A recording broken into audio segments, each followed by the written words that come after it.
기대해. 나에게 주신 하루를 때론 피곤하고 일어나기 싫고 널 깨우는 알람 소리에 짜증도 나겠지만. 안녕하세요. 오늘도 부른 말씀 권순민 목사입니다. 쉬지 않고 나를 지키셨네. 오늘을 나에게 주셨네. 새 말씀 안에 주가 주신 사랑과 은혜와 능력. 오늘 우리가 은혜 받을 하나님 말씀은 시편 51편 1절에서 4절까지 말씀입니다. 다윗의 인도자를 따라 부르는 노래. 다윗이 밧세바와 동침한 후 선지자 나단이 그에게 왔을 때, 하나님이여 주의 인자를 따라 내게 은혜를 베푸시며 주의 많은 긍휼을 따라 내 죄악을 지워 주소서.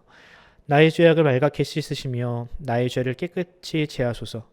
물은 나는 내 죄과를 아우니 내 죄가 항상 내 앞에 있나이다. 내가 주께만 범죄하여 주의 목전에 악을 행하여 싸우니 주께서 말씀하실 때에 의로우시다 하고 주께서 심판하실 때에 순전하시다 하리이다. 아멘. 오늘 설교 제목은 회개하지 않고는 살 수 없다입니다.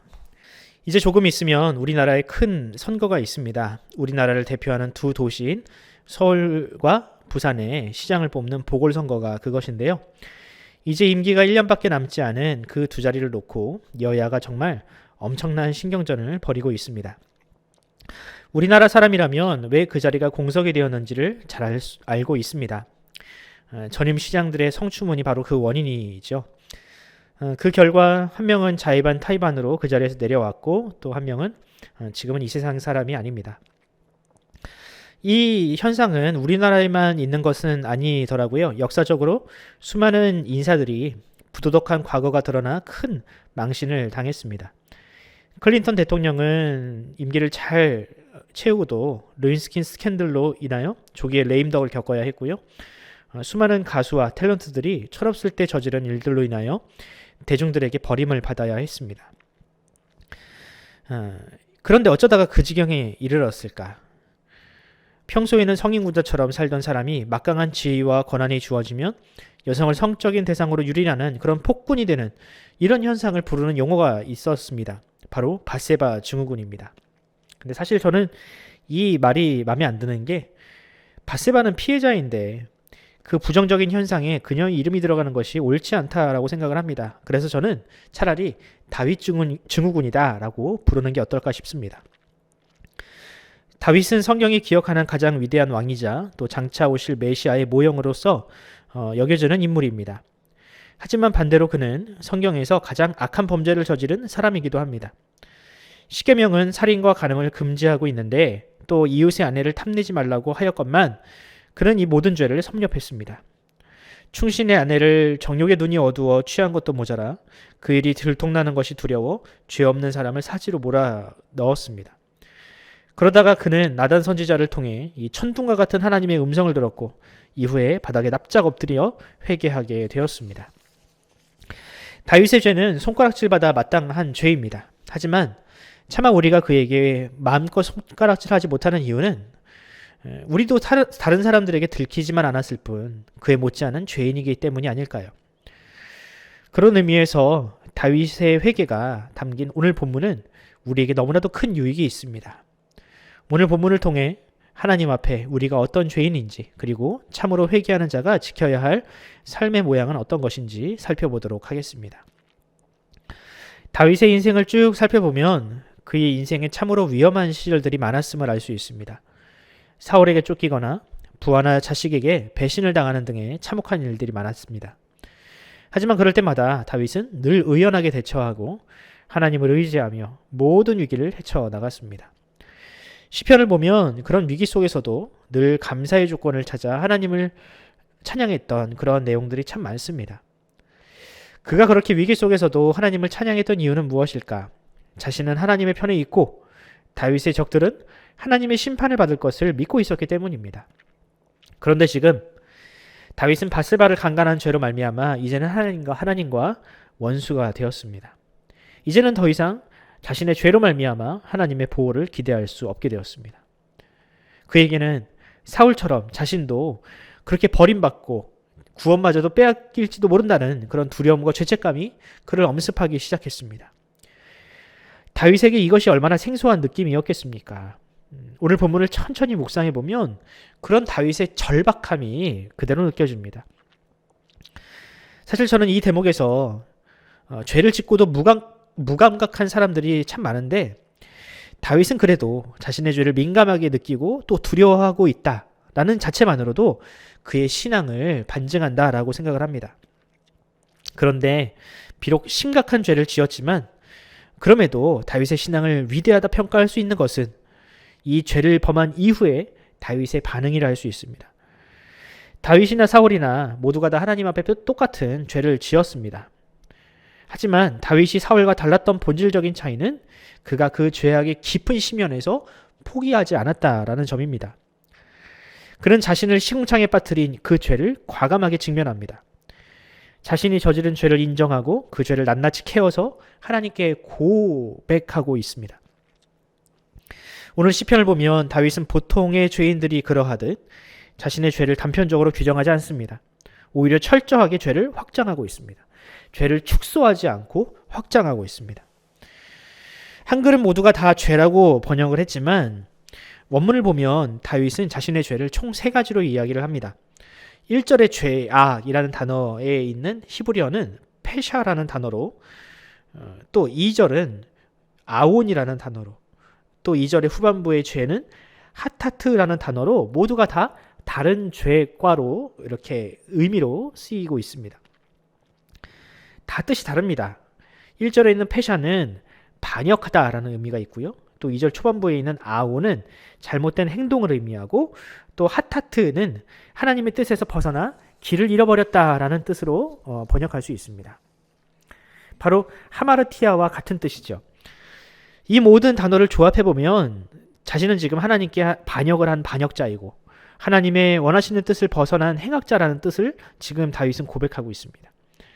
예전에는 그 원소들을 향하여 썼던 이 단어들이 지금 다윗 자신에게 향하고 있다는 것이죠. 다윗이 자신의 죄만 발견했습니까? 아닙니다. 자신이 얼마나 큰 죄인인지를 깨닫고 또 하나님에 대한 새로운 지식이 열렸습니다. 이전까지는 하나님을 궁핍한 처지에 놓이거나 위기의 순간에 그저 자신을 도와주시는 분으로만 알고 있었다면 이제는 죄인을 심판하시고 또 죄인을 용서하기까지 하시는 하나님으로 그는 하나님에 대한 새로운 지식이 열렸습니다. 그래서 지금 다윗은 1절과 2절에 이렇게 기도합니다. 하나님, 내 죄를 지워 주소서. 내 죄를 씻어 주소서. 내 죄를 제거하여 주소서. 이전까지는 하나님께 이런 기도를 한 적이 없었습니다. 하지만 다윗은 지금 하나님을 새롭게 만나고 있습니다. 예전에는 다윗이 힘들 때 자신을 도와주시는 분으로 하나님을 인식했다면 이제는 하나님을 인격적으로 죄를 사하시고 죄를 용서하시고 또한 죄를 제거해 주시는 분으로 다윗은 또 하나님을 이렇게 고백하고 있습니다. 여러분, 이것이 바로 하나님을 향한 인격적인 만남, 새로운 깨달음이라 할 수 있습니다. 저는 오늘 말씀을 준비하면서 이러한 다윗의 처지, 이러한 다윗의 기도를 보며 사도 바울이 고백한 한 문장이 떠오르더라고요. 로마서 2장 20절입니다. 5장 20절입니다. 율법이 들어온 것은 범죄를 더하게 하려 함이니라. 그러나 죄가 더한 곳에 은혜가 더욱 넘쳤나니. 아멘. 그렇습니다. 구원받은 성도라고 죄를 짓지 않는 것은 아닙니다. 다윗과 같은 사람도 넘어뜨리는 것이 바로 죄입니다. 어떤 이단들이 말하는 것처럼 한 번만 회개하면 다시는 회개하지 않을 수 있다는 말이 얼마나 허무맹랑한 말입니까? 우리는 하나님 앞에 단 한순간도 회개하지 않을 수 없는 그런 죄인입니다. 정말로 구원받은 성도라면 단 하루도 회개하지 않을 수 없습니다.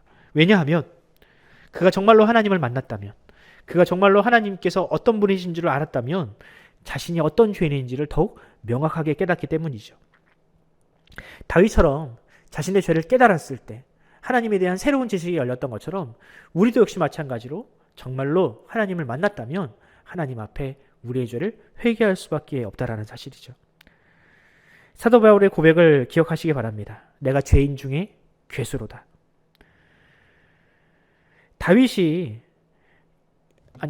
다윗과 같은 사람도 죄를 범하는데 하물며 우리는 어떻겠습니까? 사울이 자신을 죄인 중에 괴수라고 고백한 것이 다윗처럼 간음과 살인을 저질렀기 때문인가요? 아닙니다.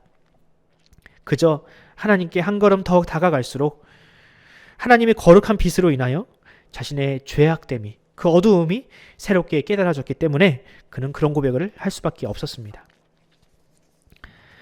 사도 바울만 그런 고백을 했습니까? 하나님을 알면 알수록 더 큰 회개를 고백해야 했던 여러 사람이 있습니다. 그 중에 한 사람이 바로 찰스 웨슬리입니다. 그는 사도 바울만큼이나 자신을 죄로부터 멀리했던 사람입니다. 한창 피가 끓는 나이에 홀리클럽을 결성하여 경건을 실천하려 노력했고 또 평생을 경건한 목사로 또 신학자로 살았던 사람이 바로 찰스 웨슬리입니다. 그런데 그런 그도 하나님 앞에 이런 기도를 드렸습니다. 천부여 의지없어서 손들고 옵니다. 주 나를 박대하시면 나 어디 가릴까. 내 죄를 씻기 위하여 피 흘려주시니 곧 회개하는 마음으로 주 앞에 옵니다. 여러분들 다 아시는 찬양이죠. 오늘 이 새벽 이 고백을 나의 고백으로 삼아 날마다 하나님과 만나는, 하나님을 새롭게 만나는 성도들이 되길 바랍니다. 그리고 구원받은 죄인으로서 하나님 앞에, 세상 앞에 바로 회개한 성도만이 보여줄 수 있는 참된 경건의 열매를 그런 나타내시기를 간절히 소원합니다. 기도하겠습니다. 하나님 아버지, 다윗과 같은 사람도 한순간의 실수와 또 잘못으로 인하여 정말 죄악에 심각하게 넘어지는 그런 나락에 빠지기도 합니다. 하물며 우리이겠습니까? 우리처럼 정말 나약하고 연약한 심령이 어찌 하나님 앞에 죄가 없다 말할 수 있겠습니까? 주님, 그럼에도 불구하고 주님은 우리를 아시고 우리의 연약함을 아시오니 주님, 우리가 다윗처럼 기도할 때에 우리의 기도를 주님께서 응답하여 주시옵소서. 주여, 우리는 정말 하나님 앞에 심각한 죄인들입니다. 하지만 예수 그리스도의 십자가로 말미암아 우리의 모든 죄과를 용서해 주신 그 주님을 의지하여 오늘도 한 걸음 주님 앞에 더 나아가오니 주여, 우리의 회개를 받으시고 우리를 용서하여 주시옵소서. 감사드리며 예수 그리스도의 이름으로 기도드립니다. 아멘. 사랑하는 성도 여러분, 우리가 오늘 하루를 위하여 기도합시다. 오늘 하루 하나님을 더욱 알게 하여 주시옵소서. 내가 하나님 앞에 어떤 존재인지, 또 하나님이 우리에게 어떤 은혜를 주셨는지 우리가 그것을 깨달아 알게 해달라고 기도하시고요. 또 우리 자녀들을 위하여, 또 이 나라와 민족을 위하여 기도하시고, 또 이제 코로나 바이러스 백신이 슬슬 이제 보급되고 또 보급되고 있습니다. 우리의 차례가 올 때까지 우리가 건강을 잘 지키게 하시고, 또 이 확산세가 하루속히 진정되어서 우리가 다시금 모여 하나님 앞에 함께 예배하는 그날이 속히 오게 해달라고 오늘 하루 이렇게 기도하고 시작하겠습니다. 함께 기도하겠습니다.